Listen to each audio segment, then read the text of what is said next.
right, welcome on in to a late night edition of DCU Daily on Oh So Curious. It's gonna be a fun night. We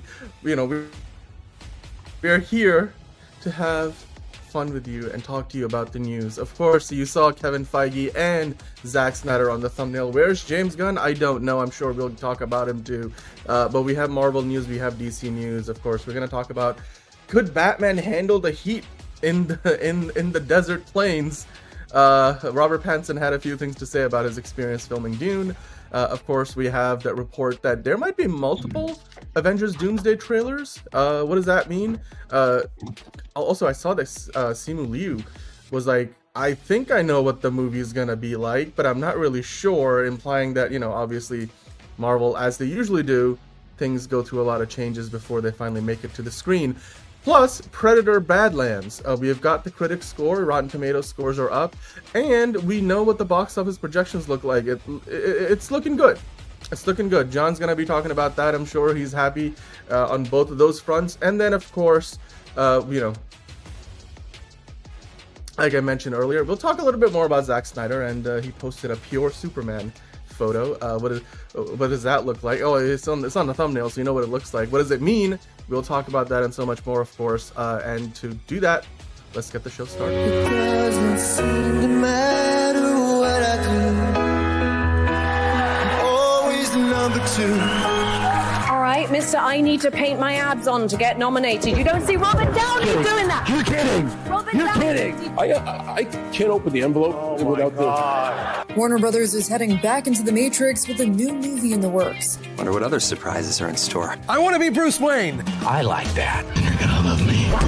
There's the shot right there. That. Okay, we don't need to see Corbin. Right there. You look ridiculous. Well, not no more, he don't. What, dude? I can barely understand you. Your accent's insane. What the Give me a hand up. Nope, I'm actually okay. Thank you very much. Oh, wow. Wow.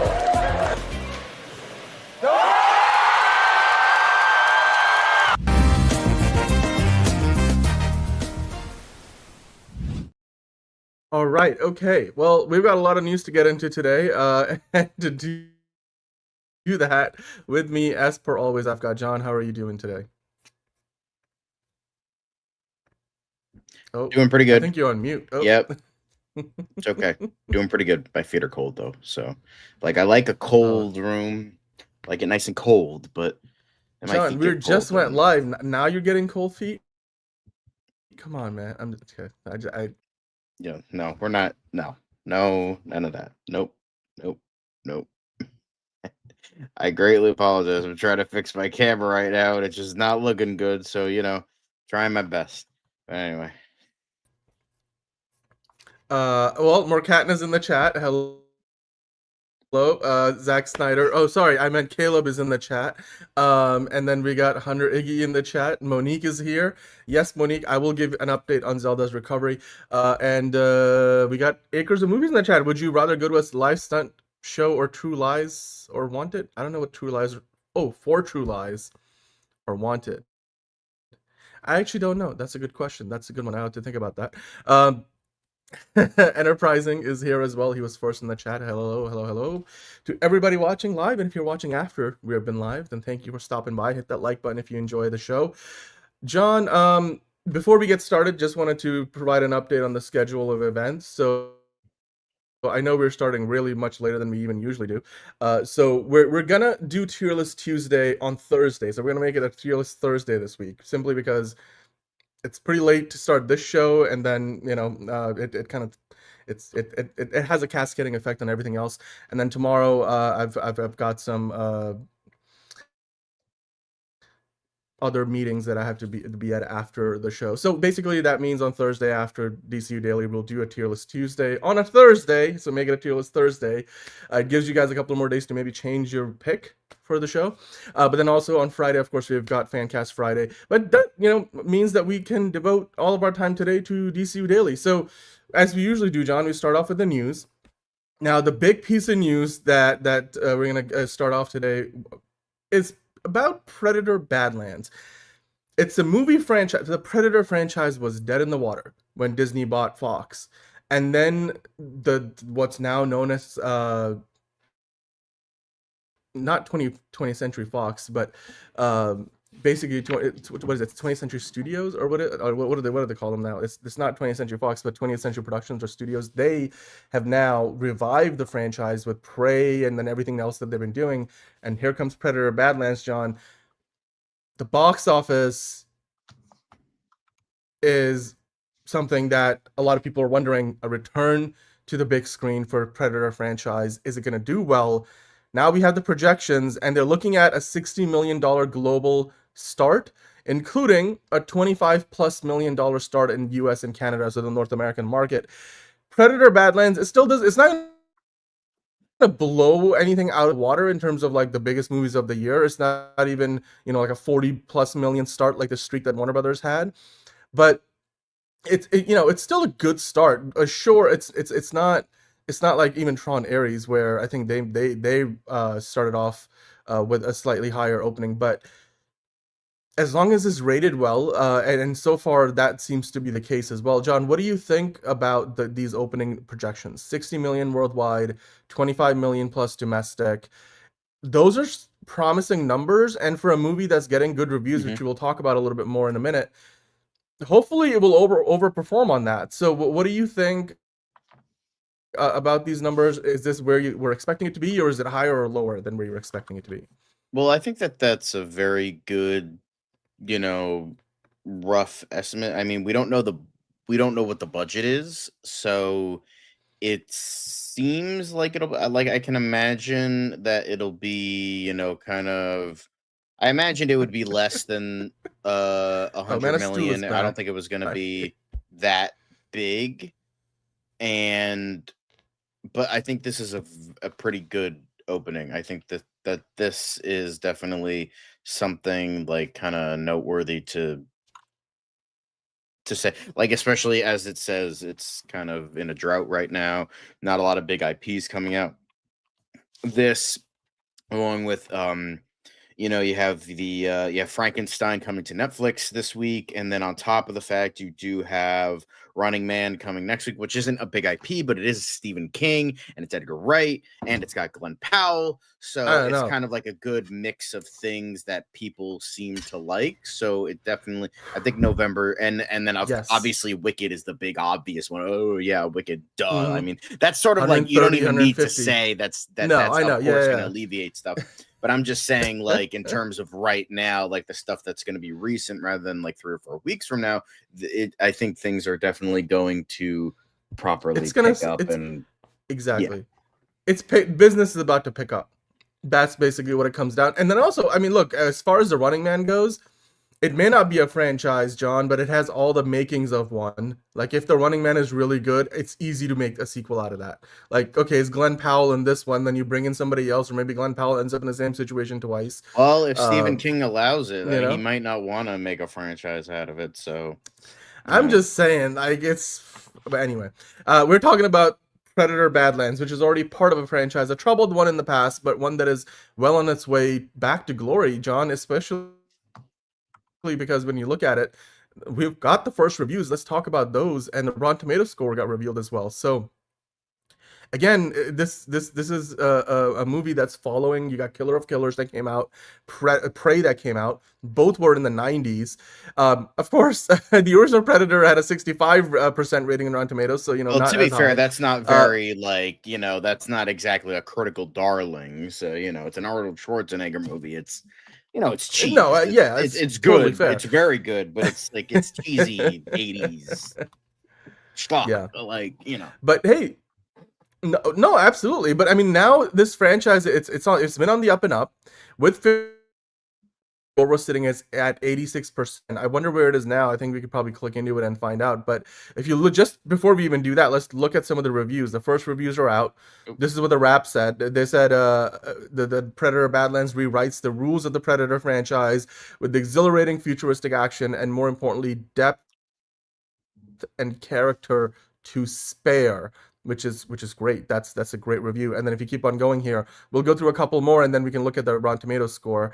The Hollywood Reporter had this to say. They said Elle Fanning is a lovable robot BFF to the sweetest predator yet in a daft, disarmingly kind-hearted franchise entry. So they're saying this is a much more approachable Predator movie than I suppose the ones before it. Let's keep on going. We'll look at one more. This is from Variety. They said that Predator Badlands is an inspired new entry in the franchise as director Dan Trachtenberg finds fresh excitement pairing Elle Fanning as an alien-style synth with a runt predator with everything to prove. A lot of what we expected, but that's a nice spectrum already of reactions and reviews in terms of what people are saying about the movie itself. And yeah, as you keep going here, 3.5 out of 5. Again, they're not saying this is the best thing you're going to see ever. These scores are certainly not as high as Prey and Killer of Killers had. But if you go up, let's take a look at the Rotten Tomatoes score for a moment, because I feel like that's a number that people like to put some stock into, which is a reflection of what percentage of fans enjoyed the movie versus that did not. Caleb saying, funny how a Predator movie called Badlands released close to the Bruce Springsteen biopic. I'm sure there was some coincidence, or maybe not, in that. Monique saying, how much does the government shutdown affect the box office? It definitely affects it. How much is a question, I'm sure analysts will be digging into, because people have less disposable income, and entertainment is never a necessity. No movie ever made needed to be made, right? We've talked about it all the time. So it's gone up. I'm sure that's going to have an effect. It has actually gone up. It went from 86 to now 89. Yeah. So that's and the good. Re-release of Rocky 4 also has a good Rotten Tomatoes score. So there is that too. Rocky versus Drago. There we go. I think earlier today I ran across a reel which was showing. Remember when Hulk Hogan was in one of the Rocky movies? Was that Rocky 2 or Rocky 3?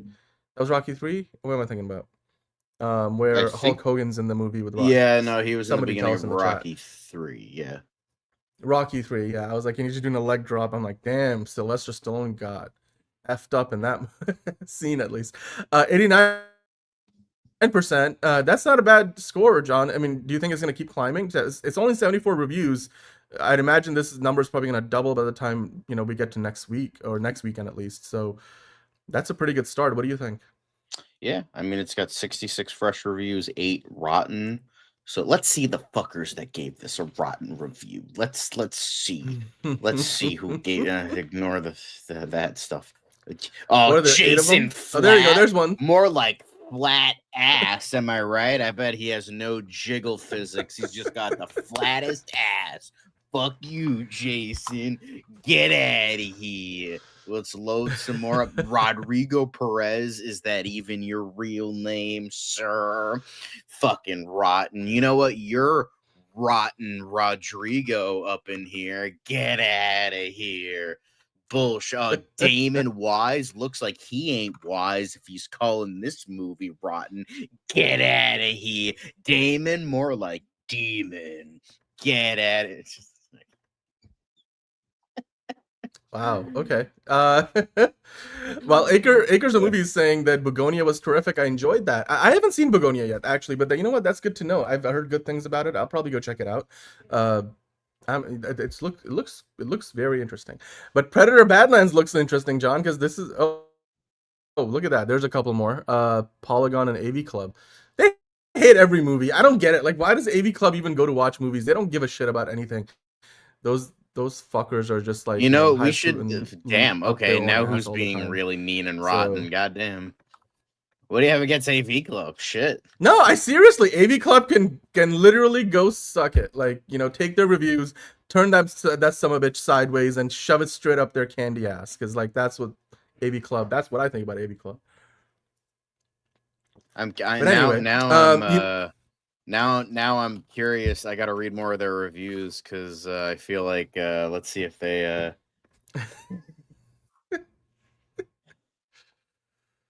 Hey, Enterprising, we hear you, man. Well, you can always ride going. The high seas with a bottle of rum.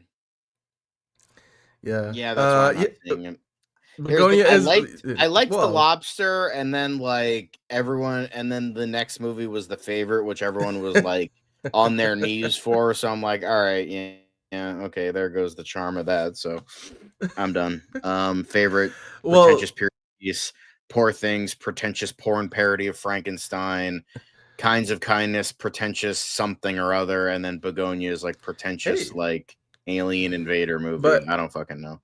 okay, but like not having seen it, look, here's the thing: Acres of movies went and saw it, and Stacy loved it. So, and that's great. I mean, we're not gonna yuck on your yum. I haven't seen it. I'm still curious to watch it. I haven't seen a lot of Emma Stone's movies recently. What's the director that behind Yorgos Acres of Movies? Lanthimos. Yeah, Yorgos Lanthimos. I haven't seen a ton of his work lately, so I'm curious. I am curious to go watch it. It's going to be interesting. But yeah, you know what? It's not for everybody, that's for sure. But John, speaking of what we think about things, I think we know what James Gunn thinks about Predator Badlands. Let's take a look at that, shall we?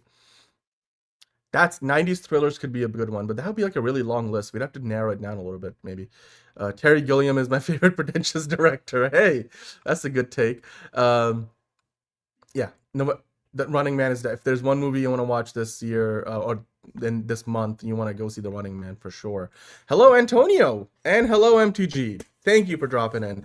All right, John. So, according to this headline, James Cameron didn't think that Predator Badlands would work until he saw pretty much the nearly finished cut of the movie. That's, of course, coming from the director himself, Dan Trachtenberg, recalling a memorable dinner in which the Avatar director gave him a vote of confidence, but after a screening months later, Cameron revealed he previously had doubts.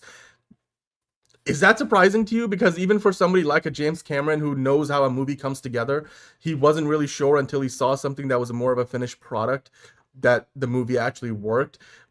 I mean, to me, it's a little surprising. Why the fuck is he going to James Cameron? But this is Predator, not fucking Alien. Get out of here. I don't give a fuck about what James Cameron says with a Predator. Like, the man can't even make a good Terminator movie anymore. Like, have you seen Dark Fate? Jesus Christ. Well, he didn't. Okay, he didn't direct it. He didn't direct it. He produced it, though. But he didn't direct it, though. I'm just gonna. But there's a big difference between producing and directing, John. You know, like the director is like, his last 3 movies sucked. So, like, he can fucking go chuck rocks. What? So. Are you talking about Avatar movies? Yeah, the highest grossing movies of Avatar. all time? Okay, Sucks. I mean, by all metrics, Rotten Tomato scores and box office, they're some of the best movies of all time. I'm just saying. Yeah, okay, yeah, by that logic, Transformers 4 is the greatest movie ever made. Like, the fuck? Wait, you mean the first one with Mark Wahlberg? Yeah, it is one of the best movies ever made. It's some of the best mayhem of all time. I think we found a Transformer. Anyway. Yeah, come on, guys. Yeah, you want a bud? You want a bud? Have a bud. Remember when they land on like a Budweiser truck and like 50 million Budweisers spill everywhere and he pops one on a door? I'm like, yes. Now that's product placement right there. Let me fly. I will say I am gonna watch. No, it's a peacock. Although a peacock, that's what it is. I'm a peacock. That's the line. But it is funny how well, speaking of Predator, because Shane Black was in the original, and speaking of Mark Wahlberg. Talking about it now, I am gonna watch Play Dirty, hopefully either tonight or tomorrow, because Shane Black's glorious return after the god awful The Predator. So it's like, let's hope Shane Black still has it in him. And I've heard Play Dirty is pretty good. So even with Marky Mark, who can't act to save his life, but you know. What was that movie that he did recently where he was meant to have an accent that never went anywhere? I just forgot. What was that? Flight Risk. The one, Flight Risk. Yeah, the trailer was the Mel Gibson one movie. Y'all need a pilot. The trailer was. It was the first time.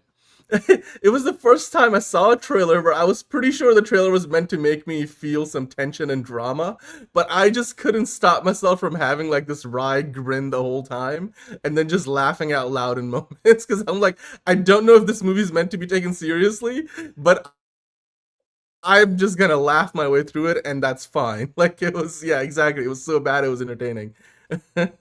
Anyway, MTG is looking forward to Badlands this weekend. Also went to see Nuremberg. That looks really interesting. And Begonia. I mean, and MTG. Acres of Movies already saw Begonia, and she thought it was terrific. So you got one note of confidence there, a vote of confidence.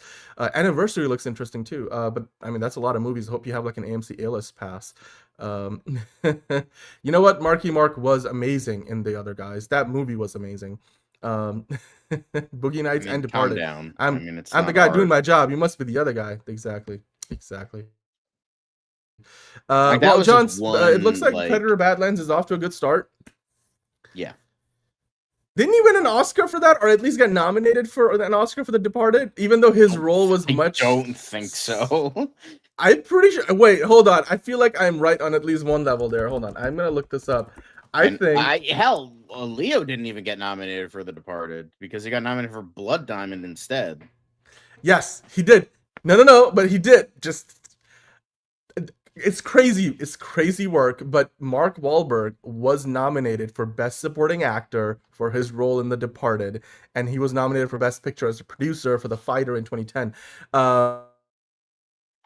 But yeah, as an actor, he has that one Oscar nominee for The Departed, which blows my mind because I'm like, he was probably the least important in the grand scheme of things supporting act characters in that movie. I I'm mean, like, if he anything, did like kill Martin Sheen should have. Matt Damon, so like, you know, I mean, I he did get it, but something. like, Spoiler, but goes to I show guess, for a you, I guess 20-year his movie. performance was iconic enough that we're still quoting it. So, but anyway, 2006. Holy shit, that is like 20 years ago. Wow. Okay, I just blew my mind. Well, 19. Hopefully, it's gonna be it's gonna turn 20 next year. So yeah. Well, but it's, close enough. But But hey, speaking of movies, Dan, why don't we talk a little mad about movies and with Movie Talk Madness? Let's get into Movie that. Talk Madness. Great segue. Boom. I'm doing great. As long as you ignore the ending of The Departed, sure, Dan. What? I didn't say ignore the ending. I'm like, he got nominated for an Oscar. Anyway, let's get into some Movie Talk Madness. And speaking of Movie Talk Madness, John, Liz is dancing her socks off somewhere right now because she is finally getting what she's been wanting for a long time, as are a lot of other people, fans of the Mummy franchise, because it looks like we're going back to the well and we're bringing Brendan Fraser and Rachel Weisz back and reuniting them in a potential fourth Mummy movie. John, what do you think about this? It looks like they're pretty far along on this, actually a lot further than I realized. I mean, if you go scroll down here, we can read through a little bit. They've already got, I think they got a director attached to this as well. Yeah, it's Radio Silence, the guys who did who did Ready or Not, and then Scream 5 and 6. So So it's Matt Bettinelli, Olpine, and Tyler Gillette who go by Radio Silence as a duo. So yes, Ready or Not was not a bad movie. Scream 5 can go jump off a bridge. Fuck Scream 5. Well, Universal Studios, which made the original movies, had no comment on this, so this isn't official yet. But John, it looks like after they gave Tom Cruise a shot at it and that failed miserably, they're going back to the well, and yeah, you know what? Brendan Fraser's been looking pretty good recently. So the Lee Cronin movie is coming out. So like, shit, we need some competition for that one. So they're bringing this back. I can't wait for the Lee Cronin Mummy. That looks so good. If you can you scroll up again back to the headline? I'm just like, I'm still sort of I never thought this was like actually going to happen, but it goes to show you. Like, I'm things curious. can change fast. I have a strong feeling with this since Scream 5. I have a strong feeling they're gonna go requel with this. I think they're gonna retcon 2 and 3. Oh, you think? Okay. Well, I mean, I wouldn't be surprised necessarily if that is what they decide to do. But wow, this shocked me today. Shocked me in the best way imaginable. I had a grin on my face. I'm like, I gotta share this news. We're getting a Mummy 4. And Brendan Fraser and Rachel Weisz are both coming back. And again, this is not official, but it's pretty close to being it. Let's hope Rob Cohen fucking stays far away from this. Not because he's an abuser, but because, he made Tomb of the Dragon Emperor, which apparently sucks. So, Yeah. Yep.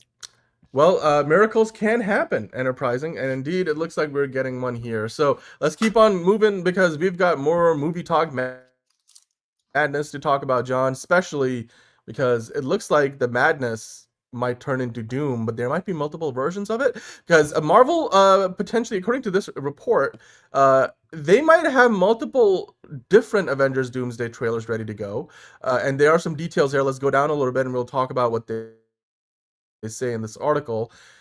It's interesting. I mean, I can't imagine this is the first time that they've had this approach for Avengers movie trailers. But according to Christian Harloff, on the latest episode of his YouTube show, Marvel Studios has multiple different versions of the trailer ready to go, and they still haven't settled on which one to release later this year. Which we know, according to another report earlier, a few weeks ago, that trailer might be getting dropped alongside Avatar: Fire and Ash. So it looks like they will have Sir Patrick Stewart's return as Professor X. That might be the last time. This potentially is the last time we'll ever get to see him in the role. Returning. Even though for the last time we should have seen him in the role was like fucking Days of Future Past or Logan, but that's beside the point. You know, yeah, it looks. I mean, I get it. They want to close off the multiverse for good. There's also the reports about Chris Evans and Haley Atwell. Are they actually back or not? But all the reports were that they shot scenes for the movie. So, yeah, John, what do you think about this idea? I don't think this is anything that's necessarily unusual. I bet you they've had multiple different trailers for previous Avengers movies.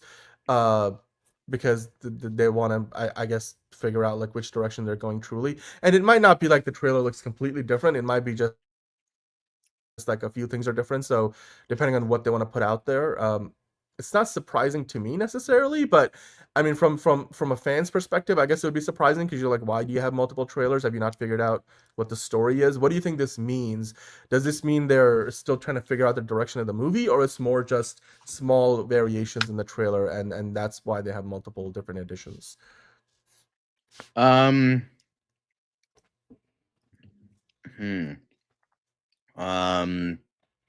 think they're trying to juggle what to entice audiences, because there's a lot of things to entice. Do we entice it with the OG people coming back like Chris Evans? Do we entice it with the Fox X-Men nostalgia bait? Or do we entice them with what we want to build of the future? Do we want to entice them with RDJ? So I think I would like to imagine, if this is true, I don't think this is true because Christian Harloff is not a good source at all. But if this is to be believed, I personally think that they're trying to figure out what is going to entice people the best. They're probably like getting people to like test screen the trailer, like whether that's employees or getting people from like off the street or whatever, to see like what would cause the most excitement. And if I were to, so they might be testing it a little bit, which I wouldn't be surprised. If I were in Marvel shoes and I had like a choice of like 5 different trailers, I would say, bro, you're paying Robert Downey Jr. almost $100 million. Use that. Obviously, don't spoil like him, what he looks like, and all that shit. But like, you literally brought this man back from the dead in your universe as a different character, and you paid him like the net worth of like third world countries. So like, bring him back and have him front and center. Like that's your goat right there. That's the money. That the money is there. And that's what you're trying to do. That was the whole point of why you brought him back. Use that. So I would say, if they're ever bringing anything back, sorry, Christian Harloff's eyes were fucking freaking me out. If there was anything to, it's that. Like, that's the thing that you're trying to entice people with. Have that front and center. Obviously, not too much, but have that front and center. Yeah. So Yeah. I mean, Figure Drawing seems to think that RDJ is getting paid just as much as he's worth. You know what? Yeah, and you can call him Marvel Jesus at this point. But yeah, fair enough. Personally, I think Wesley Snipes is Marvel Jesus, but yeah, there's only if it wasn't for Blade, we wouldn't have any of this. So except, anyway, suck it. Yeah, in a lot of ways. I mean, Ryan Reynolds. Yeah, they did bring him back to top of number, but I don't like the connotations of that, so I'm going with Marvel Jesus. No, Marvel Daddy is Pedro Pascal, Mr. Fantastic. Who's gonna have a big role to play, I'm sure, because he's like the arch nemesis, or Doctor Doom is the arch nemesis of Mr. Fantastic. So yeah, ultimately we'll get to see what this actually means, because I'm sure we're not going to get multiple versions of the trailer ourselves unless they have a slightly different version. I mean, usually there is a variation or two in the international versions of the trailer. So you might see, like, I don't know, the trailer that plays in Japan might look a little bit different than the one that we get to see in the US. So there's all, but that's like completely normal. I think you're right though. They're probably trying to figure out like what aspect of the movie they want to lead off with. So that's interesting. But that seems to me like for the most part a normal part of the process. It's just because it's an Avengers movie, we are finding out about this for like say other movies like The Running Man or whatever, or Begonia. Nobody gives a shit. Like it's just give us a trailer and we'll eat it up. So, and I'm sure we'll do the same with this one. So we'll just wait and see when that happens. But John, let's talk about Kevin Feige a little bit more, the man behind all of this, because he just made what is being called a transformational endowment to the USC's School of Cinematic Arts. Your thoughts on this? Of course, I'm sure that means they're going to build him a whole like, you know, space that's going to be the Kevin Feige school of whatever, like, you know, maybe a building devoted to him. He might get a plaque on campus. Not that USC is starving for donations, but certainly, I mean, you know, it's one of the more influential schools that you see a lot of big names in Hollywood come from, and he's paying it back. Your thoughts on this? Cool. Yep, there you go. Cool. I thought about going to USC when I had to pick a school. I just didn't want to, you know, go to school across on the other side of the country. Which I think in hindsight, maybe I should have made that choice. I don't know. I don't have too many regrets, but, and you know what? Enterprising, hopefully the Supergirl teaser is good too. Not one? Not even one letter? Anyway. All right, let's keep on going, John, because the movie talk madness continues, and the next one is a little more maddening than the last one, because Paramount Skydance has apparently moved on from making Star Trek 4 with Chris Pine and company. This is like the fourth time Paramount and now Paramount Skydance have tried and seemingly failed at making another Chris Pine and co-led Star Trek 4. Like, are you surprised at this point? I mean, I feel like this project has been dead and brought back to life like a million times. I'm surprised that it's not dead. Hey, Ron. Like, it's not dead already. Like, you know, that's like that's what I'm like thinking. Like, this was still alive? I mean, I feel like after the death of Anton Yelchin, I think they just kind of needed to. I don't think they could have done another one. Like, I understand he wasn't like he wasn't Chris Pine, he wasn't James T. Kirk, right? But yeah, even then, it still wasn't enough to be like, yeah, let's just not do it. It ended on a good note. It's like they're like, let's get back out there, going on another adventure. But that's like very much like a TV kind of ending where it's like, gotta wait till the next episode. But it's like still that's how the Undiscovered Country ended. Like it was like straight on till morning, like referencing Peter Pan, and then they go off into the stars. It works as an ending. It works as a trilogy. It worked. Yeah, you know, it ended. And it's a trilogy. I think that's fine. Yeah, exactly. Yeah, I just, to me, the biggest thing that was surprising about this, like you said, this project died the first time because they couldn't get them to agree on the salaries. They wanted to give them a smaller budget because these movies don't make as much money as they were, you know, to justify the budgets that they were getting, which is totally fine. I totally hear you. It's a business decision and it makes sense. You don't want to keep, you know, losing money on these movies. Now, I'm not saying they lost a ton of money on these, but Star Trek on television was doing well enough that this wasn't as much of a priority. Quentin Tarantino wanted to do something, and that wasn't really meant to be a direct sequel anyway. It's also like been like almost 10 years now since the last one came out. So like the actors have aged up. I mean, obviously there's a precedent in the Star Trek world. Like you can bring in a 60-year-old William Shatner to 15 years after his last appearance and give him another movie. Like, so they could have done that. And Chris Pine is certainly not pushing 60 right now. So, and he's in much better shape than some of the Star Trek casts were back when they were doing their movies. The sad part is, we never got to hear Chris Pine say, "What does God need with a spaceship?" So, you know, that's the only saddening part is that we never got that. But like outside of that, I think we'll live. You know, the big. Here's the thing. I feel like we need to do this is just me opining now for a moment. This movie was gonna bring back Chris Hemsworth as Kirk's father, and like that was gonna be like, I think that was meant to be the story, that they were gonna go on this adventure. It was some kind of time travel thing that Kirk and Kirk Sr. were gonna like do stuff together. But we recently saw the whole payoff and send off to the TNG cast with Star Trek Picard and everything. Obviously, canonically, William Shatner's Kirk is dead. This is the Kelvin timeline anyway, so it's not the prime timeline and all that. But I would really love, honestly, again, just me opining, while we still have William, at a time when we keep losing some of the greats, like we hear about it, like, every so often. Diane Ladd, the most recent one that we were talking about yesterday. William Shatner and Sir Patrick Stewart are both still around, and I hope they are around for a hell of a lot longer time. I don't know. I mean, the for years and Shat's years to come. pushing like But 90 something, so no, I know, but hear me out. I would love for them at this point in time, because right now Star Trek on television is a bit of a crossroads.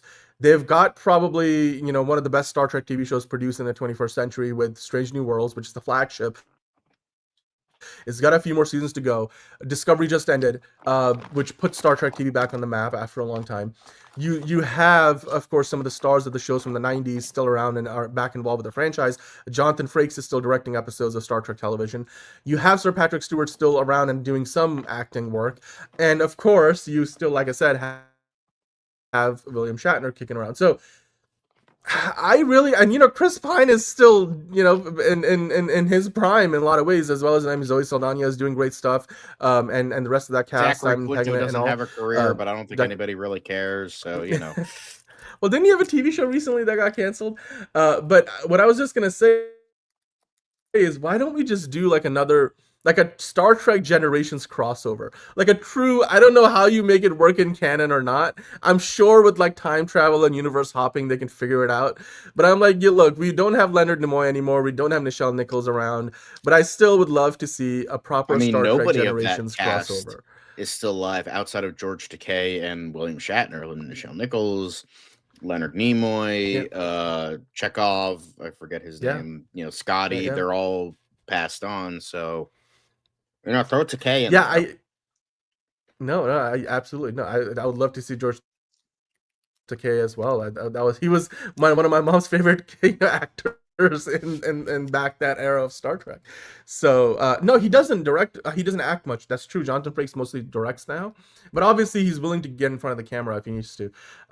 George Takei agreeing to work for yeah, I know.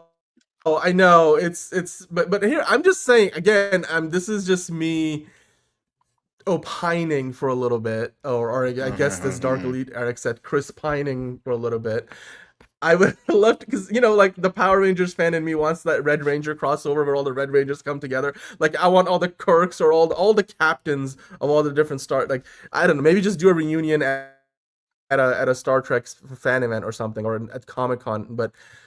These folks, some of these actors, they're getting up there in age. They won't be around for much, for forever. So, I just would love to see that, because for a franchise that has been around as long and is as celebrated and is one of those, cornerstone sci-fi franchises, I would just love to see, one of those, we'll call it a crossover, call it, I don't know, like a reunion or whatever. Like Forever Red, because like you never know. It's Jason David Frank not around anymore, but he would always be in those Power Rangers crossovers. It's just Will Wheaton is still around. George, I mean George Takei is could be mean. I don't know if George Takei would want to be part of that, but William Shatner I think is the one I would probably more want to be in there. Tarantino, he wanted to do Star Trek, but that never worked out. Star Trek better than Star Wars? Yes, I think so. At least right now, definitely. I mean, Andor, I think if you were to ask me what's the best show between any sci-fi franchise, between both of those sci-fi franchises, Andor is the best show ever made between those franchises. Although the Next Generation is really up there simply because there were so many more episodes, so on volume alone. But John, we're getting distracted. I'm just taking us down a rabbit hole right now. I'm just a big Star Trek fan, if you can't tell. So let's keep on going, because the next story really is the definition of movie talk madness, John. But remember, I can't even get the fucking line out. Wait, hold on. We have it. We have responsibility. You know what? We don't have hot take debate. I was gonna play the hot take debate intro because even though we're not doing that today, that has the line. With great responsibility, great power will come. Yep, I'm sure it will. Mine might actually get addressed a little bit more in the upcoming Starfleet Academy show.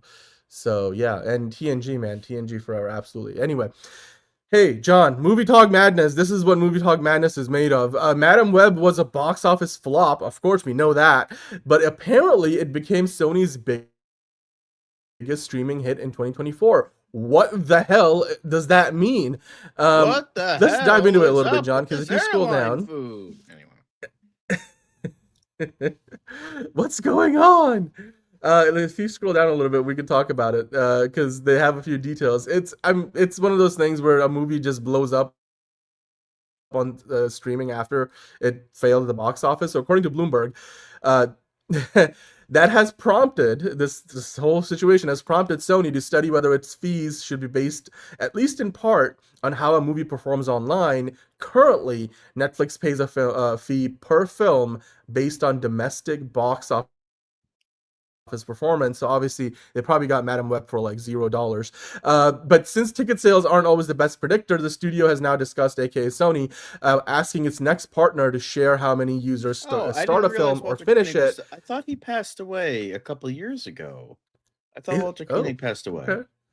Maybe he didn't. I'm sorry about that. Anyway, let's continue. Yeah, but hey, so basically what they're talking about here is, so you know how Sony doesn't have their own streaming service, so they get a fee from some like other streaming services like a Netflix to have their content and their movies and TV shows be put on those streaming services. For movies that are theatrically released movies, the streaming service like a Netflix pays them a set fee based on the amount of money the movie made at the box office. Sony looks at this and be like, oh, Craven blew up on Netflix, Madam Web blew up on Netflix. We should probably be asking Netflix for numbers because I've they feel like they're getting ripped off because Netflix is clearly benefiting from paying probably very little money for these movies to be put on their streaming platform, and then they do big business for them, and Sony doesn't see a lot of that. They simply just see the flat fee that Netflix pays them to bring the movie to streaming. You look at this list here, comparing Sony's box office winners in the US versus its top 5 streaming titles. The highest grossing Sony titles in the box office were the Garfield movie, Ghostbusters Frozen Empire, Venom: The Last Dance, It Ends With Us, and Bad Boys Ride or Die. And then when you look at the streaming titles, it's a very different list. Craven the Hunter, It Ends With Us, the Garfield movie, Ghostbusters Frozen Empire, and then Madam Web at the very top of that list, John. Do you agree with Sony wanting a little bit more moolah up front because clearly these movies, for some reason, do better on streaming than they do at the box office? Oh, yeah, because nobody's seeing this garbage in the theater, but then they're like, wow, everyone said this was garbage. I kind of want to see how bad it is. And then they watch it like, yeah, that was bad, but, it's fun. And then, like, it ends with us. I can imagine that's probably because of the controversy with not only the author promoting abuse, but because of the Baldoni, Blake Lively bullshit. And then people like Garfield, people like Ghostbusters. Well, those two are the commonalities between the two lists too. What's better, Nobody 2 or Tron 3? Asking Stacy. I would say Nobody 2 better than Tron 3. As someone who has not seen Tron 3, Nobody 2. Okay, I was just gonna say, I think this also speaks to the idea that maybe these Sony Marvel movies should have just been straight to Netflix, because clearly they work better as streaming movies than they do as theatrical movies, because people watch crappy Netflix movies all the time anyway. So like, here's another one, might as well. Plus, also, I think this is the morbid curiosity of a lot of people who are like, it was so bad I didn't go to see it in the theater, but it doesn't hurt me as much to just, I don't know, throw it up on Netflix. I'm going to be watching something anyway tonight, and I'll just laugh at the movie. So, it works out, I guess. Turkey sandwich for Steven tonight. That's delicious, man. That's delicious. Yes, that lawsuit by Baldoni was thrown out. Thank you for that, Eric.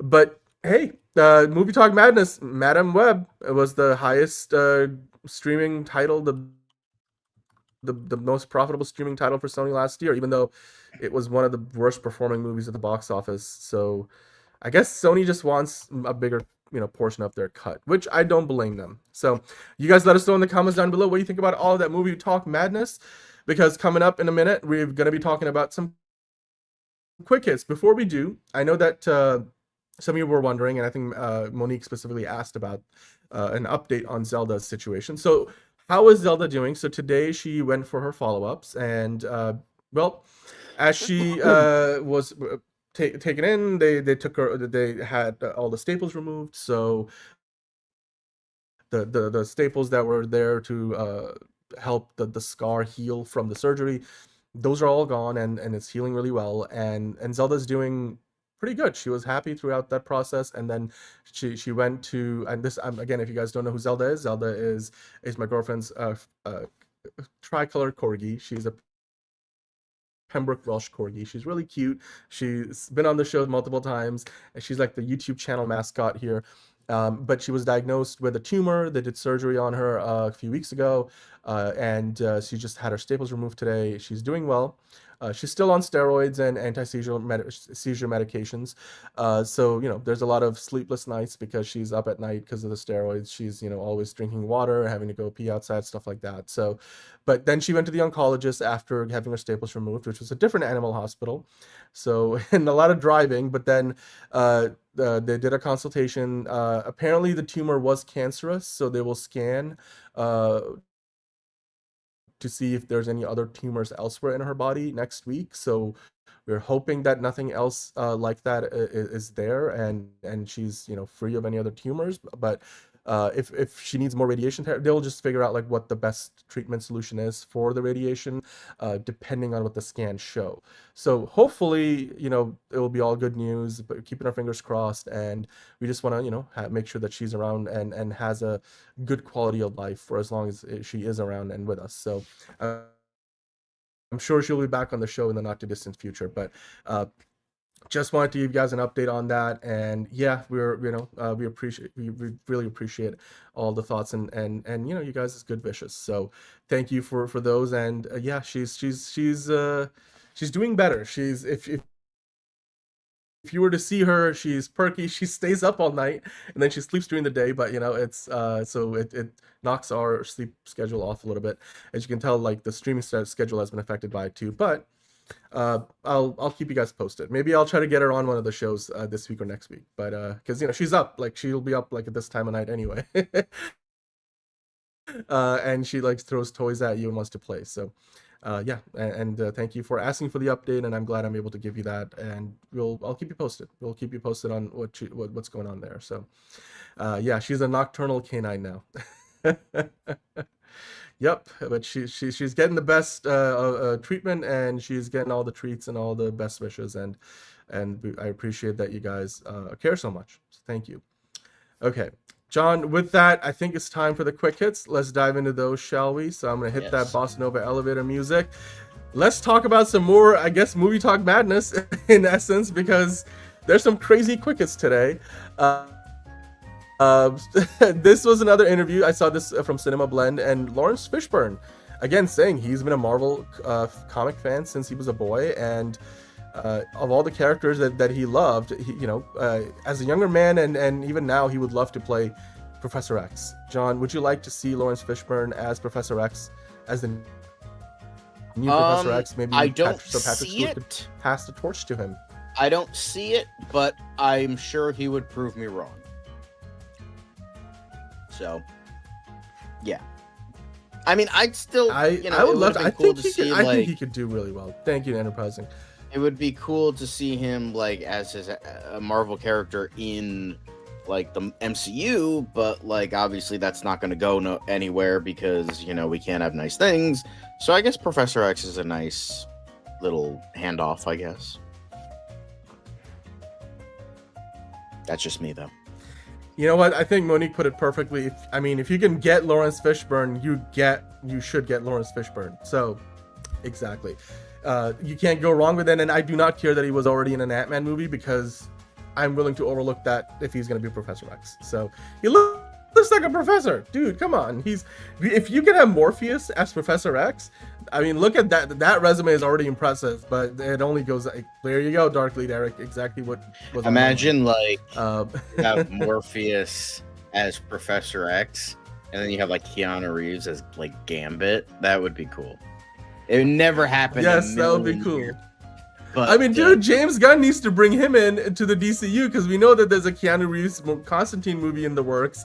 He said that James Gunn has the latest version of the script, so maybe Lawrence Fishburne can come over to the DC side of things again, or Warner Brothers side of things, I should say. But yeah, let's keep on rolling here, shall we? Walter Goggins was in. Yeah, he was Sonny Burch. I think he's coming back in another thing for some reason. Also, you know, if you want to stream fantastic mid first steps, Disney Plus, you could stream it tomorrow. It's not mid. I enjoyed it. Come on, John. Marvel's first family is about to be on streaming. Friends. I got family.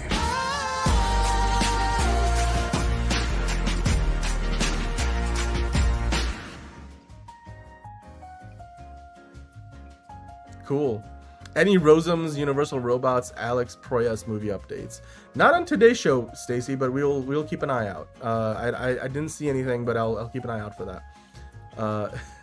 It was okay, John. It just wasn't Superman, says Darklead. I enjoyed Fantastic Four, personally. But hey, John. Speaking of Johns, John is now specifically Jonathan Bailey.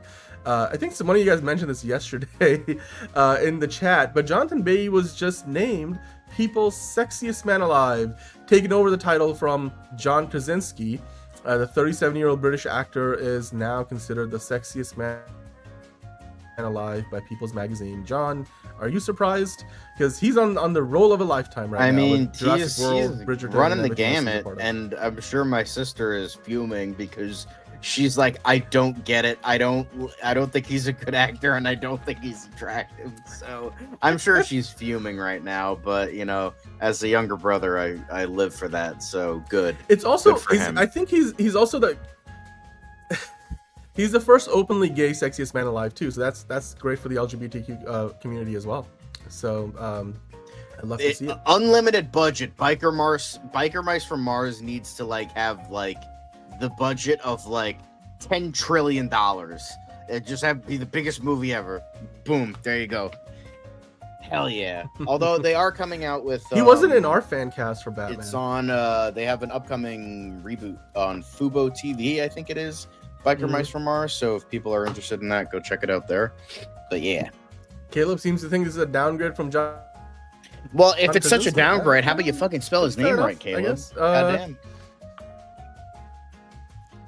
Who's John Kransky? Huh? I don't know, John. Do you have a better? John Kransky. Who is John Kransky? He's probably somebody who doesn't park his car in Paba Yard. Anyway, let's keep on going. Anyway, to the next one. To the next. Oh, I have to turn off my fucking ads because ads. Like, God forbid. Anyway. Nobody wants this. Well, I guess it turns out nobody wants this, John. This because they're renewing it for a season 3. Yep, they're not even more than a few episodes into season 2, and it's already got a renewal, so that's good. My mom has been watching this show, so yeah. Oh, Caleb finally got it right. Krasinski. See, John. Yeah, it took him 3 tries, but he finally got there. Woohoo! Well, fans of Adam Brody and Kristen Bell's Nobody Wants This, they're getting a season 3, and season 2's only just started airing. So clearly, everybody wants it because they keep renewing it. So clearly, they do. Congrats to them. Yep. Next up, speaking of Professor X, we have, Sir Ian McKellen joining Johnny Depp in Ebenezer Christmas alongside the breakout star, speaking of LGBTQ, breakout star of Severance, hitting it big with the upcoming Christmas Carol. So, very exciting. I love this for Tramell Tillman. I of course, love seeing Ian McKellen in anything.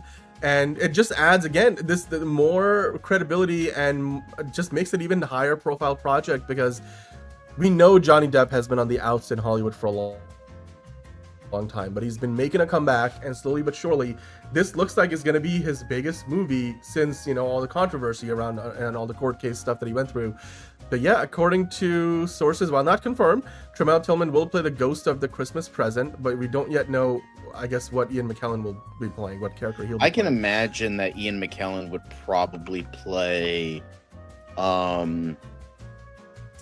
wasn't it Marley, his old partner,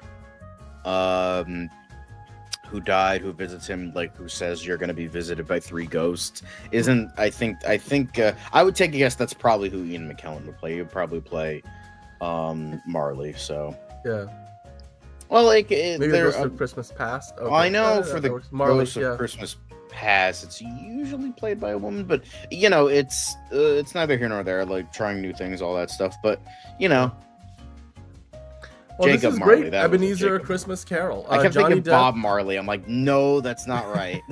Jacob Marley. Thank you. Thank you, Enterprising and Monique, for pointing that out. But yeah, hey. Yes, we know from Muppets. Tremel Tillman, Ian McKellen, and Johnny Depp. That's making for a pretty good cast for Ebenezer, A Christmas Carol. I can't wait for this.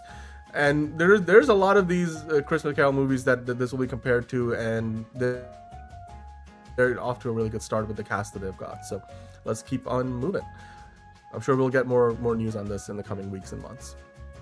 Hey, Zoran Mamdani has been elected the mayor of New York City, everybody. You have delivered a mandate for change, he said. And, well, he becomes the first Muslim mayor of New York, which is an achievement in its own right. And I'm happy. I'm happy to see that happen. Good for Zoran. New York has some hope, ladies and gents. Let's go. New York has some hope. I can already hear the clutching of pearls. So with this win, so we'll see how this goes. There you go. Yep. Let's keep on moving, shall we? Yes, let's keep on moving before this devolves into a political debate. Anywho, speaking of puppets, Muppets. Watch the trailer for Netflix's first Sesame Street season. So everything's going from A-okay. HBO to Netflix. Let's go. This looked good to me. I mean, I'm glad that Sesame Street is still alive and kicking, because I was disappointed that, I don't know. I get what HBO was doing, because they want to position themselves as, like, you know, more, you know, adult fare and not so much, you know, made for every age, like, group audience. Like, they're not trying to be Disney Plus necessarily. I understand that, even though Disney Plus now has everything. So it's just good to see Sesame Street is not, you know, going away. I mean, it wasn't going to go away, but in the era when public television, you know, is not being funded by the government anymore, I'm glad that Netflix is keeping them around. And this is something that it's one of those last bastions of, like, you know, educational television that, whether you grew up watching it or, you know, you discover it now, I think Sesame Street is a cornerstone of American pop culture, and I'm just glad that, you know, it's still gonna be with us. So yeah. Actually, by the way, my boy was fucking Elmo when I was growing up. He was my G. Love Elmo. He was the GOAT. I love Elmo. Although I did like Oscar the Grouch. Big Bird also goated. And then I love the probably Cookie Grover. Monster. I would say Grover is up there, but those are like probably Elmo. Elmo was top though. Elmo was the GOAT easily. Best. I was a Big Bird fan too. You know, I love the Cookie Monster. Yeah, I mean, we're thankful that he didn't die on the Challenger explosion. So, you know, there's that. So there's that too. Imagine the terror. Imagine the terror of, like, so many kids, like, the Challenger explosion and, like, Big Bird was on there. Jesus Christ. The Count was great. Count's also no. Anyway, Big Bird is technically a kaiju. Cool. I don't know why this is not loading, but what's this one meant to be? It's supposed to be talking about Wicked. I don't know why it's not loading though. So Amazon is offering Prime members early access to Wicked for Good screenings, kind of like what they did for Superman, John. Your thoughts on this? Are you going to be one of those people who's going to want to watch the movie? I believe it's going to be next week.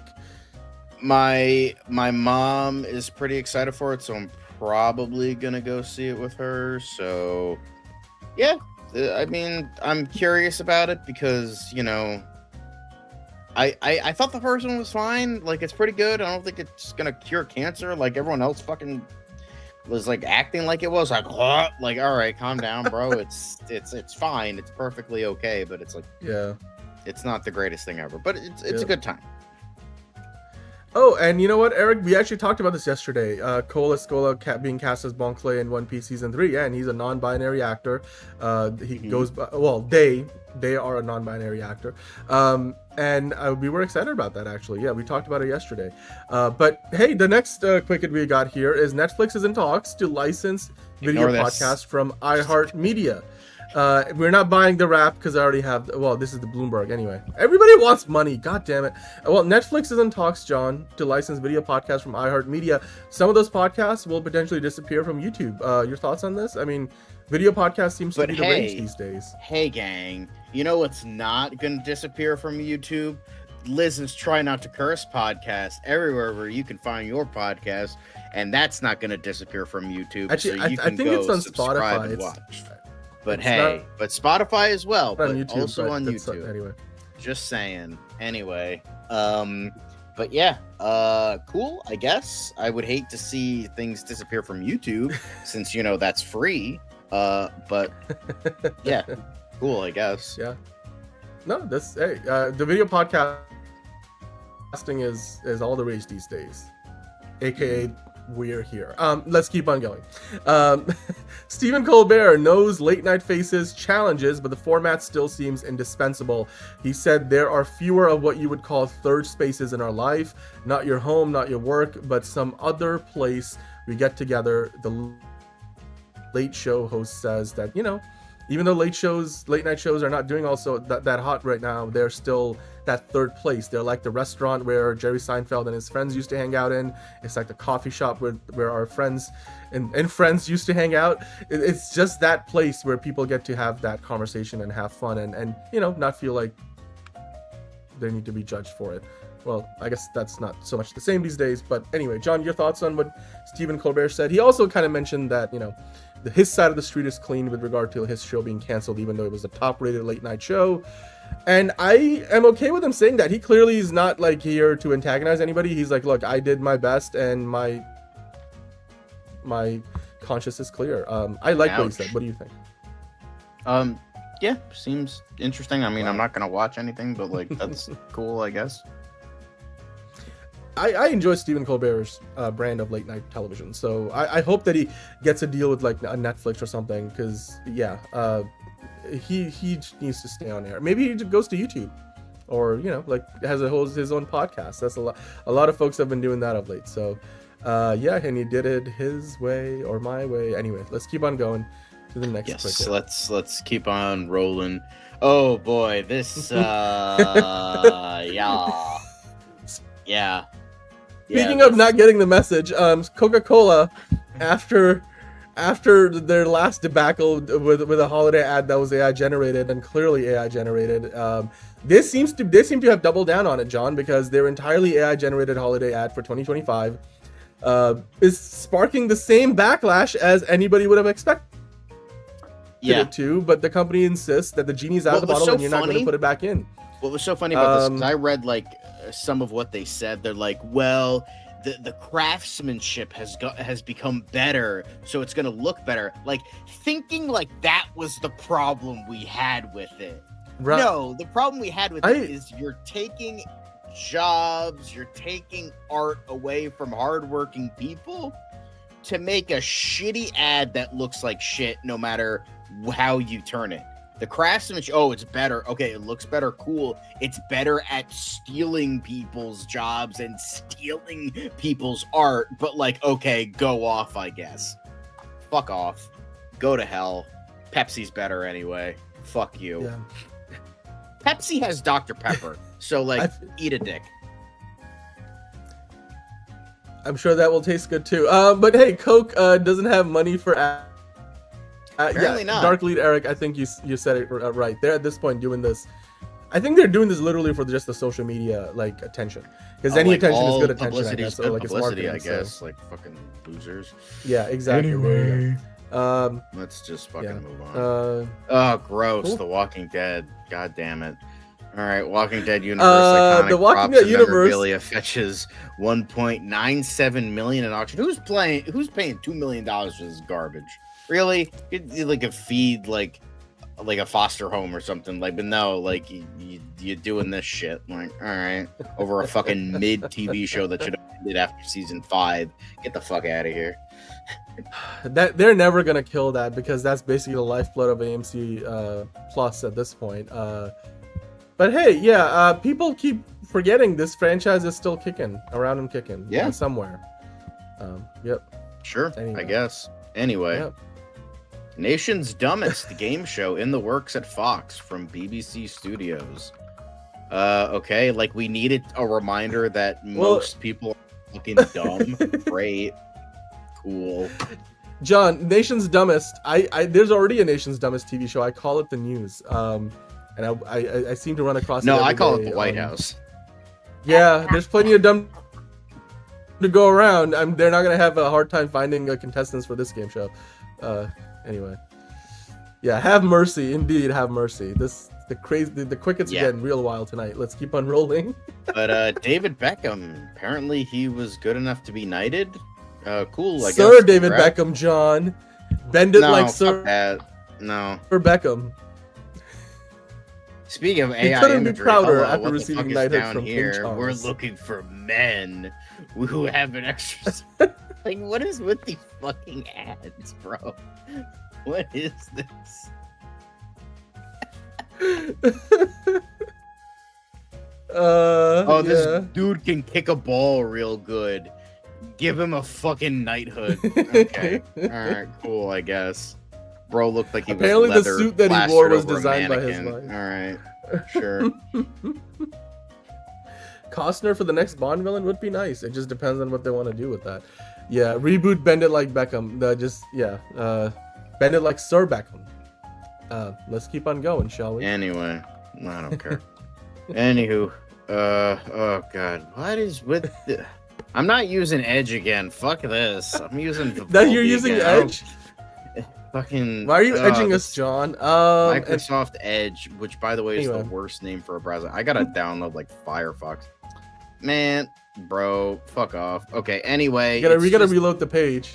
I did. Anyway, okay. it's just Okay. Kim Kardashian being a brain dead cunt as always. Like, you know. Okay, I was just gonna say the headline was Kim Kardashian says ChatGPT made her fail law exams. They're No, I always think wrong. you failed law exams is because you're a brain dead moron who has more plastic in her brain than actual brain matter. But you know, that's beside the point. She's been studying law No, for the I blow last my 6 load years. at a proper discourse, all right? I don't fucking edge. Fuck that. Get out of here. No. I lost my edge. Now that's... See, what about the here's next thing, head? Do you have the Caleb. next one? Here's the difference. You have virgin porn joke. Meanwhile, you have the Chad proverb joke. So this is where you win, Caleb. This is where you win. See, you got to be more like Caleb. You know, you're more creative. All right. Anyway, I'm just saying. I think there was one more quick hit. Do we have another? I think there was one. Yeah. Or is that not loading? No, this one go. loaded. This one loaded. There we go. So, Kim Kardashian was not just talking about law because she's studying law, but she's got a new drama, a new TV drama. I think it's on Hulu or whatever. But it's getting absolutely wrecked by critics, calling it the worst TV show of the year. I've never even fucking All's heard of fair. this. I heard about this, and you can see they've got some good actors in the cast, with Kim Kardashian clearly the lead. Kim Kardashian, It's clearly not- Kim it's- Kardashian it's- tits. Like, hello. Like, it's just it's because that's not- the only this thing is- that this is people a- are probably this is seeing not it for. getting good Like, reviews. I didn't even know she was acting. What's she doing now? Like, you don't have to do anything. You just sit at home, count your money while getting fucked by Pete Davidson. Like, come on. You don't need to fucking do this shit. Like, Jesus Christ. You don't have to, like, remind us that you exist. Get out of here. The fuck? One of the reviews were so brutal. It said, these characters are so thin, there's no recognizable emotions underlying any of it, and just no feeling to be provoked by watching it. Wow. Yeah, that sounds about right. You know, I've never at least even they heard of the tried. show. Where is this And, even, like, yeah, much like she's streaming failing in on? real life. I think it's on Hulu. I think it's on Hulu. All's fair. I that's what I heard. But it's definitely not doing well. So yeah. I think you have to. There you go. Where is it? I mean, they got Tiana Taylor in there. You got Niecy Nash. It's Ryan in there. Murphy. Okay, yeah, it's on Hulu. Naomi You're Watts. Right. Anyway, it's a Ryan Murphy show. There you go. Yeah, that makes sense. After his fucking Ed Gein show failed miserably, yeah. I think Ryan Murphy might be on the downturn as of right now, but you know, we'll see. Yeah, we'll see. And with that ends the quick hits part of the show. So let us know in the comments down below what you guys think about that. All the news, all the quick hits, all the movie talk madness we got into today. But we're not done yet, John, because we still have DCU Daily proper to get into. So with that, it's time that we get blessed from the beginning, and then we will be back to talk about some DC, including some James Gunn, and of course, how can we not talk about our dearly beloved Zack Snyder. It's another project that's been blessed from the beginning. There's the shot right there. That. Okay, we don't need to see. Right there. Hey, buddy. Eyes up here. Now you want to get nuts? Let's get nuts. Here we go. Victory mine. Ask me how am I doing? I'm telling you, really, I'm doing sublime. I never wait in the stewardess line. I just go do it. I'm moving my time. Really had nothing to do with it. How am I moving? I'm moving like you want to shine. Follow my lead. Don't listen to lies. I had to put me all on the line. That's why I know that victory's mine. I prefer Jared Leto. Hunka hunka!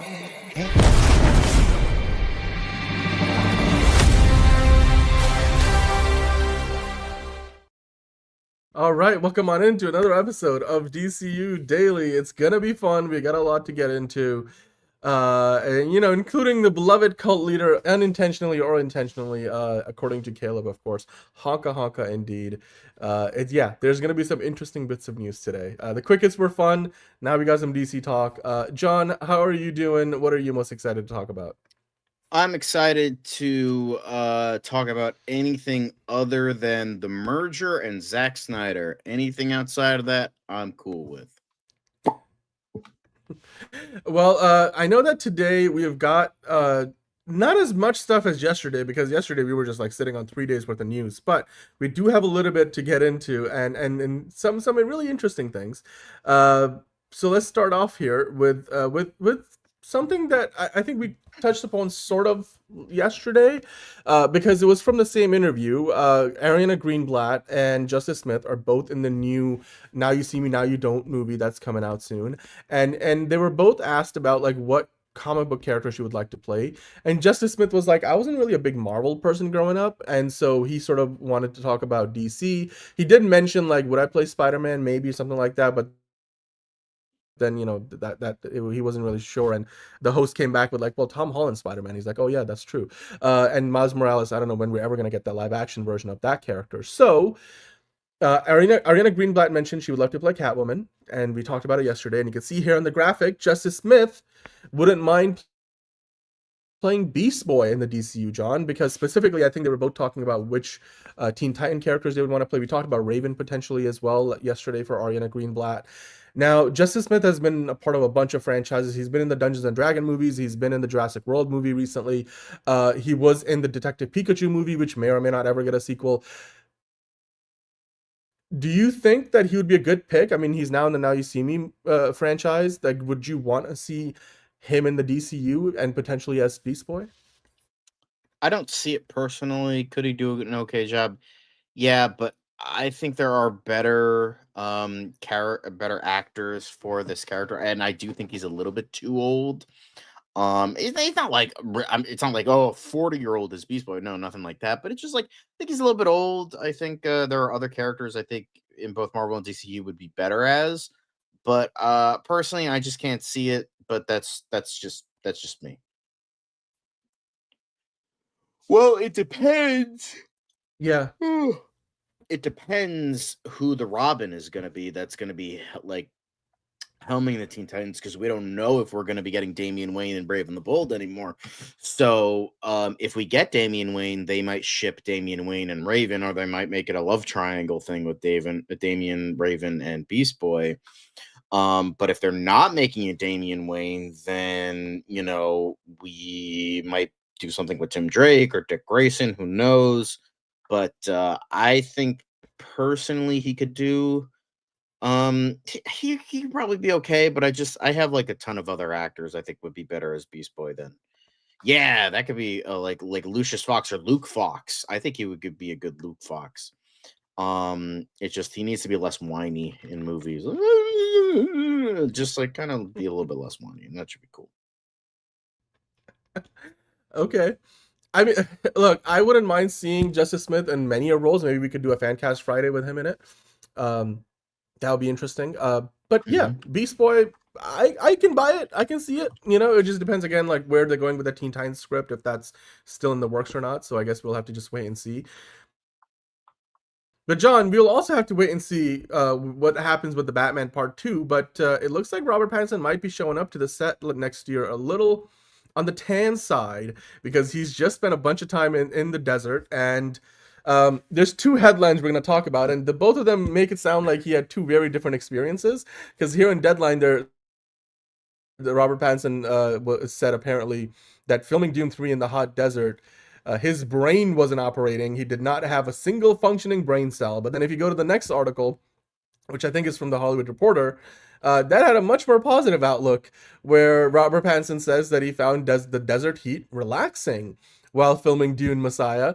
I just thought that the two completely contradicting headlines were kind of funny. I guess he had a good experience, but maybe it was a little too hot to handle at times. Your thoughts on this? Can the Batman handle the heat? Or, you know, of course he's used to the wet nights of Gotham City, but can he handle the heat? You know what this reminds me of? I'm gonna try and find it. It reminds me of Batman During the Day, that meme, where it's like Christian Bale, but like around his mouth and eyes, they're like tan. Like that's what this reminds me of. It just, I don't know why. It just, I just when you said tan, I was like, that made me laugh. So, you know, unfortunately, I don't know if I'm able to find it, but he probably needed like an SPF 5000 to not get sunburned out there, because like he's got a very pale complexion. So, yeah, I wouldn't be surprised if he struggled a bit. Of course, he was Twilight Boy once upon a time. So, there it is. Why Batman doesn't fight crime in the day. There you go. There's the meme. That's what it reminded me of. Edward Sparkles. Yep. He sparkles in the sun. That's you know what? That was just sitting right there. That was low-hanging fruit. Legend says if Robert is spotted under the sun, his skin will look like glitter and sprinkle. Yes, indeed. Because, you know, Edward. Perfect. He's a real life vampire. That's what it reminded me of. I thought that was funny. This will be interesting though, because this is gonna be another big franchise entry. For him. And we have our boy who's promoting the Tai Chi program in the right. Hey, there he is. We are looking for men. Tai Chi program. We're looking for men, guys and men, manly men. 2 men and a baby, 3 men and a baby, 2.5 men. Anyway. Men. Something in the way. Anyway. Something in the way. Right. Peter. Yep. Yeah, Dune 3 has a loaded cast. There's definitely loaded with top to bottom, and it looks like Robert Pattinson. I wonder what the popcorn bucket is going to be for the Dune Messiah. That'll be interesting. Indeed. And with that, and it's now time to talk about the main event. It's the main event of the evening, John. It's time to talk about the Man of Steel, or as Zack Snyder called him, Pure Superman. And just some geeky guy came in hot and heavy early on with the super chats. RDJ's Doom is basically just Zack Snyder's Iron Man.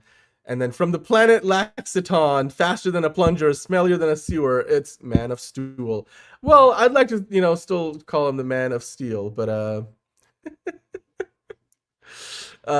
John, your thoughts on this photo? I think this is from Man of Steel. Like, it looks like he's got the Kryptonian ship of some kind behind him, or maybe this is from when he gets thrown into the bank. Henry Cavill, man, he's a beautiful dude. He was a handsome gentleman. He still is. I still think he was one of the better Supermen that we have ever gotten. He's my personal favorite Superman, and I still love Man of Steel. So I enjoy these, Polaroid photos and everything that Zack Snyder's uploading. Says the man with the leaky pants and the sticky pants. So on his favorite obsession now. Look, I'm surprised Zack Snyder took this long to leave Vero. I guess Vero finally died, so now he's blowing up Instagram. So yep. Yeah. Blowing up like Man of Steel blows up the bathroom. Yikes. Dude, I'm sure he was taking some big shits because he was eating like 10,000 calories a day to stay in Superman shape. You're probably gonna ask David Cornsweat and he will tell you the same. I mean, he did the thing where he didn't drink water for 3 days to have the shirtless look. It's like, bro, come on, man. Now he's like, no, we don't do that anymore. I think somebody was like, oh, don't you do did you have 5% body fat? And he was like, I don't think that's true, because 5% body fat would be insane. No, that's what he said he did, because I think for Superman he did. It was I saw an interview where he 3% body fat. Oh, was it 3%? And no, he literally said, no, I don't think that was true. All right, well, that's what he said. But anyway, it was like, I did. It's just he's like, the day before, he's like, while we were shooting the scene in the bathtub in The Witcher, he's like, I could smell the water. And I'm like, bro, stop doing this to yourself. Jesus Christ, it's not worth it. Yeah. We don't really go to many press screenings. I mean, I've gone a couple of invites before, but it's also like we don't live near LA, so a lot. The most I've ever gone is like an early screening, but that's about it. But I mean, the etiquette is you just dress nice. Don't try to harass the celebrities that may or may not be there. Just be a normal person and enjoy the movie, and then you get to talk about it after. So that's the the Aura Farman came at a price. The picture is beautiful, right? Like, just some geeky guy might have stared at it for 5 hours, and that's fine. But it is a great photo, and you gotta remember, like, these Polaroids, you get this film-like effect on it. Anyway, yeah, sure. So I appreciate the coloring. Also, you see that the blue is more expressive than even in some parts of the movie itself. The red is more expressive. You could see that the yellow is dulled down a little bit, but then they changed up the colors a little bit for Batman v Superman. There he is. And shirtless, wonderful. Yeah, definitely. It's a beautiful photo. Anakin Skywalker. I love the memes. Zack Snyder's cooking. Wow, that's a big walk. Don't give me hope. Well, you're not getting hope, you little bitch. It's dead. It's fucking deader than dead. Yeah. Get out of here. Well, speaking of which, John, the next article. I will say though, OBAA. What is OBAA? Acres of Movies. What is that? One battle after another. Oh no! Did we talk about that? I don't know if you did review that. Did you? I haven't seen it. I think I mentioned it was mid, but that was it. Yeah. Grant, dude, it's not Grant muted. I am also excited about Zack Snyder's The Last Photograph, and he's actually posted, I think, a couple of things about that too.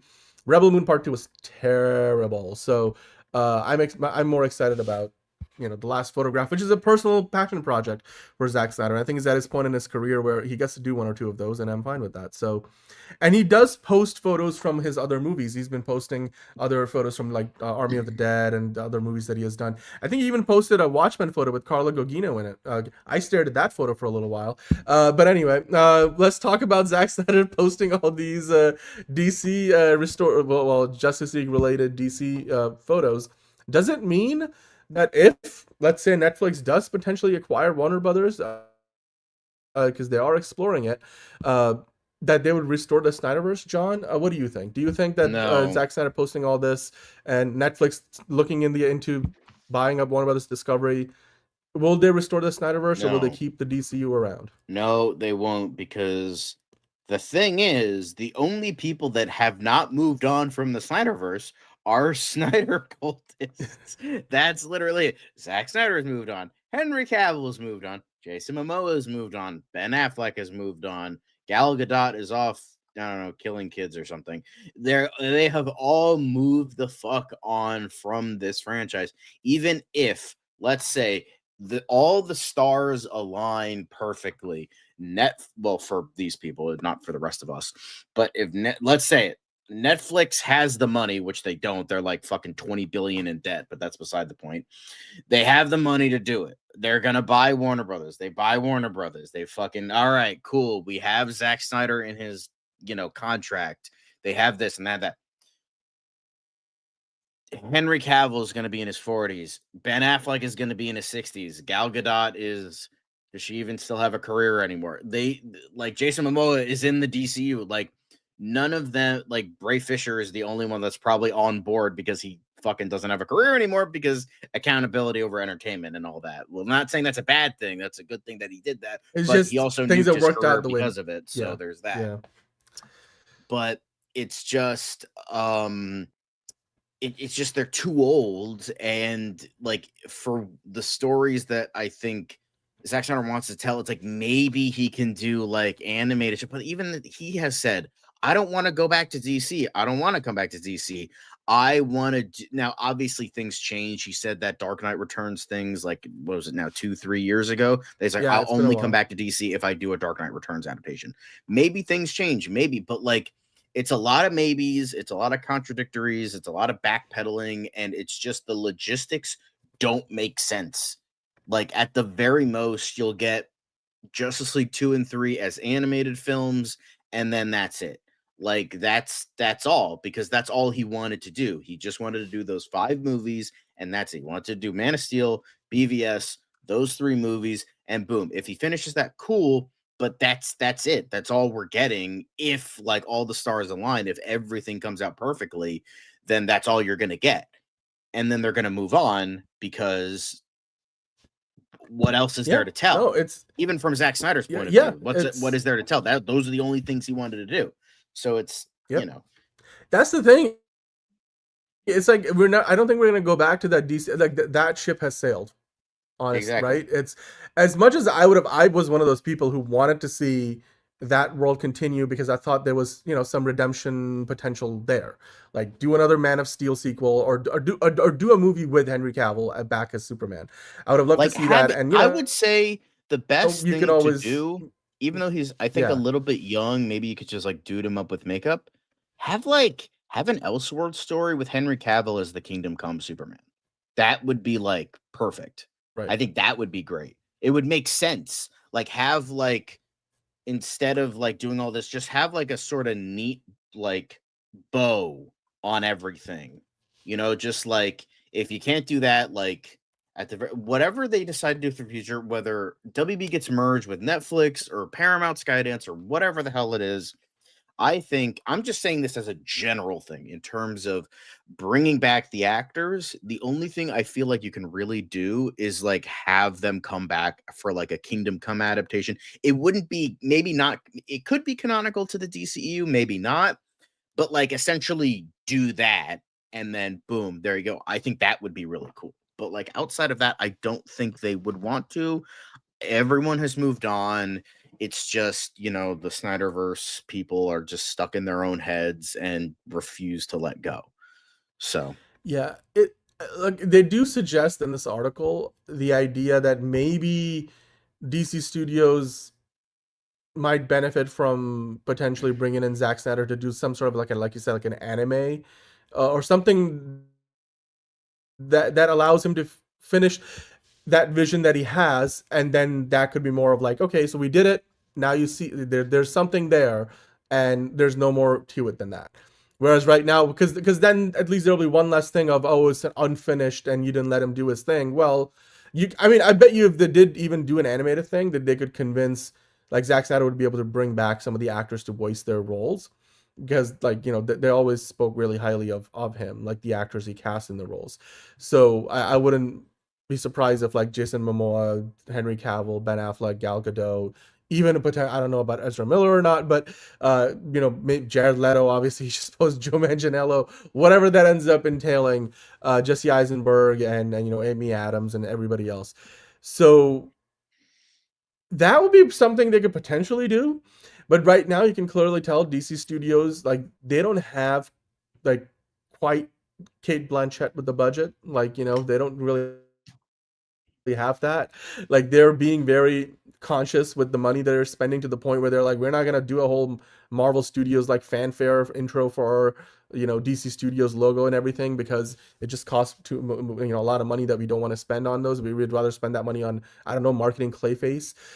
So on that front, I think right now their priorities are clear. They want DC to succeed because, in large part, for example, Warner Brothers Discovery's value is largely attached to the value of the DC brand.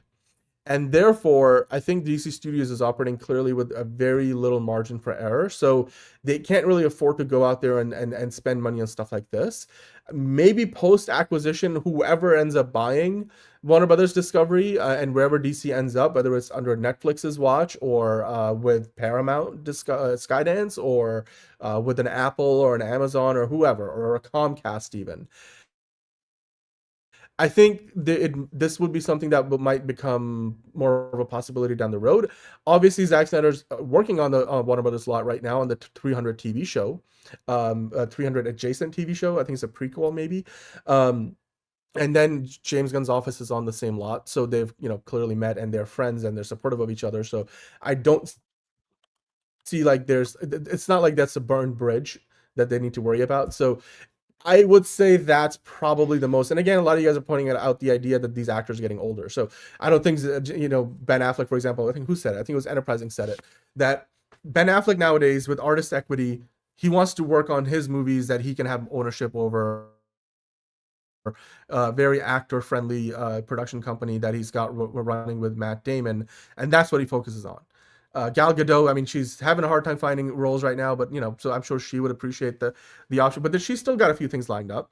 Ezra Miller, I don't, he's not even at the beginning of a comeback trail. Lobo, obviously for Jason Momoa, he's involved with DC. Ray Fisher, I'm sure Zack Snyder would pull back into the fold. He actually had him in a couple of his other projects. Jeremy Irons, I'm sure wouldn't mind playing Alfred again. There's a bunch of other actors that we can get into. I mean, J.K. Simmons would love to do James Gordon again. So there is a potential for that. I just don't see the appetite for any of that to happen right now, at least. And yeah, I mean, Zack Snyder's posting these photos because obviously he's looking back at his photography work. He loves that Instagram.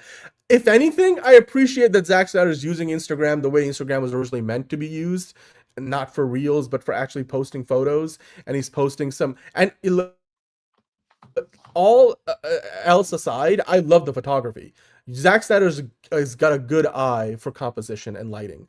I appreciate that about him. I think his movies still look more cinematic than most James Gunn's movies, and that's just, I mean, does that mean Zack Snyder's a better storyteller? I don't think he is. I think James Gunn is a better storyteller. But I think visually, Zack Snyder's movies, generally tend to look better because he's just got a better eye for cinematic composition, for lighting, and while he overdoes it sometimes, that's one area where I'll always appreciate what he has to offer. Yeah.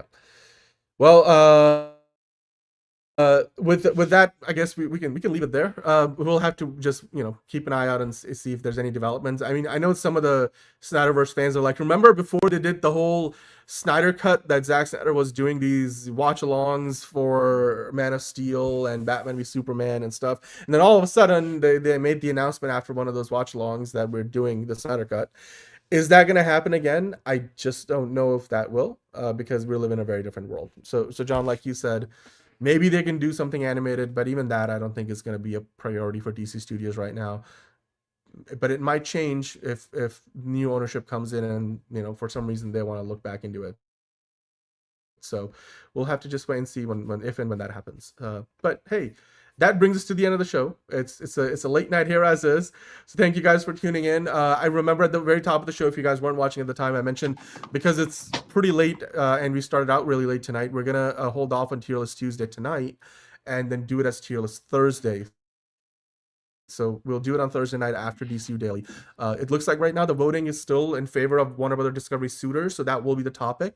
But you guys have a couple extra days if you want to change that pick. You guys can vote on it. It's in the YouTube community post section.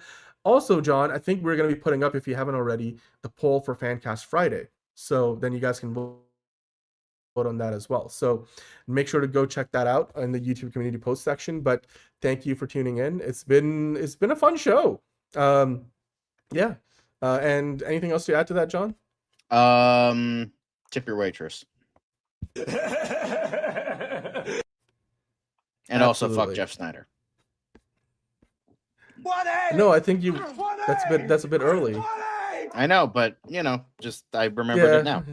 Just for safety's sake. All right, okay. Well, with that, guys, as we were blessed at the beginning, we are blessed at the end.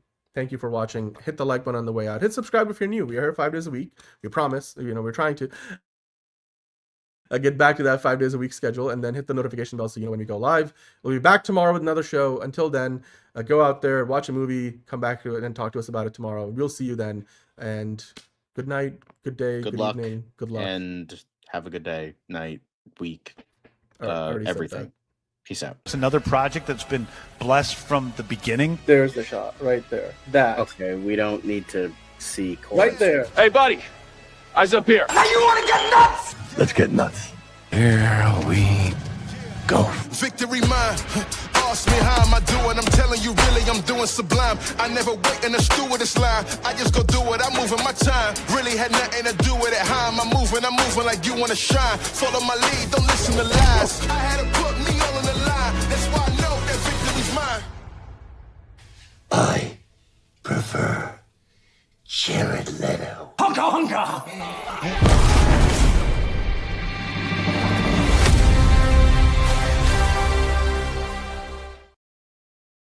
Fuck Jeff Snyder again.